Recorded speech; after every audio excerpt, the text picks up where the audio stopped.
Welcome to Ram maths academy. இந்த வீடியோவில் சதவீதம் டாப்பிக்லேருந்து ஒரு சம் பார்க்கலாம். 250 லிட்டரின் 12% என்பது 150 லிட்டரின் டேஸுக்கு சம்மாகும்னு கொடுத்துருக்காங்க. இப்போ 250 லிட்டரின் 12%, அதாவது இப்படி எழுதியிருக்கேன், 250 × 12/100 ஈக்குவல் டு 150%. 150 லிட்டரின் டேஸுக்கு சமம்னு கொடுத்துருக்காங்க. அது X%, X/100ன்னு எழுதியிருக்கேன். இப்போது டினாமினேட்டரில் உள்ள 100 கட் கொடுத்துட்றேன். நம்ம எக்ஸ் தான் கண்டுபிடிக்கணும், அதனால் இதை எப்படி மாற்றி எழுதியிருக்கேன். இப்போ எக்ஸ் வேணும். இப்போ 250 × 12 இங்கே 150 நியூமரேட்டரில் இருக்குது, அது டினாமினேட்டருக்கு கொண்டு வரும். இப்போ 0 கேன்சல் பண்ணிடலாம்.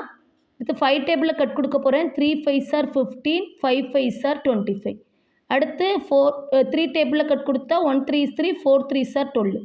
இப்போ இந்த 5ஐயும் 4ஐயும் மல்டிப்ளை பண்ணால் என்ன வரும்? 20. அப்போ எக்ஸ் வந்து என்னது? 20%. இப்போ ஆன்சர் ஆப்ஷன் சி தான் சரியான பதில்.